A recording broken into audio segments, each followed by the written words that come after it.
For closed systems, we often see the boundary work phenomena during expansion and compression processes. Essentially, what that means is the control volume changes size from an initial state to a final state.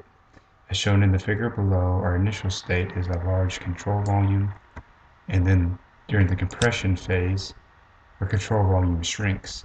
Therefore, the boundary of the control volume is changing size, and we observe boundary work.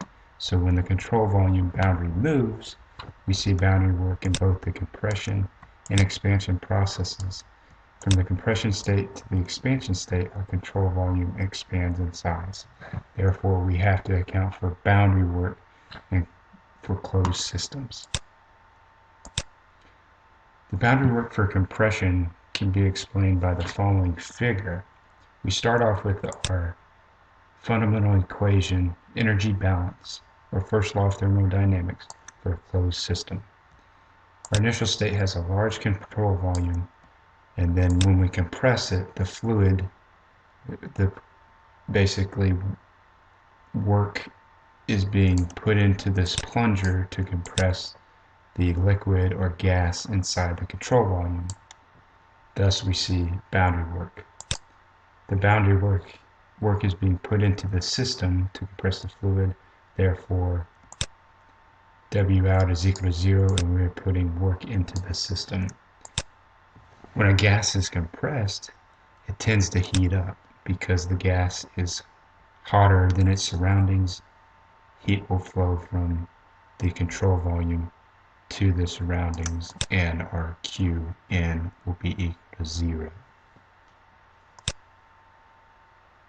Once again, to explain boundary work through expansion, we start off with our fundamental equation for a closed system. During the expansion process, our control volume initially is small in size.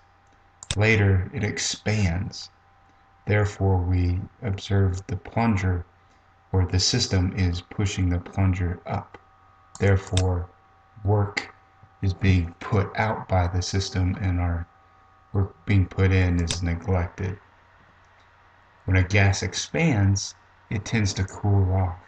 Therefore, the temperature of our fluid is going to be at a lower temperature than our surroundings, and heat will be transferred from hot to cold, therefore will be transferred into our system.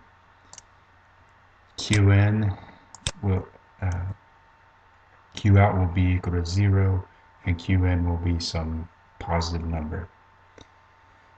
So I hope you learned something useful during this lecture.